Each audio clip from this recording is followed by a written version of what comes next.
யாரும் யோசிக்கண்டா எல்லாத்துக்கும் ஆப்பிள் உண்டு ரோஸ் உண்டு எல்லாம் உண்டு நீ பூசணி மட்டும் கவனமா இருங்க சரியா நீ இவ்வளோ விளக்கு பாரு சரி விளக்கு ஏமா ஆப்பிள் பழத்தை எல்லாத்தையும் அங்கே வச்சுட்டு விளக்க பாருங்க எல்லாரும் வாங்க விளக்கு எத்தனை விளக்கு தீண்டணும் வாங்க நீங்க ஆனந்தராஜனன் கமான் பிறகு பேசிக்கலாம்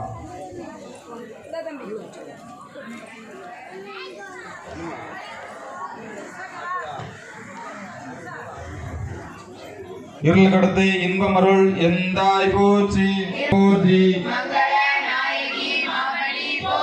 வளமை நல்கும் வள்ளியே போற்றி அறமலர் நாயகி அம்மையே போற்றி மின்னொளியே முக்கச்சுடரின் முதல்வி போற்றி ஒளிக்குள் ஒளியாய் உயர்வாய் போற்றி சூளாமணியே சுடரொளி போற்றி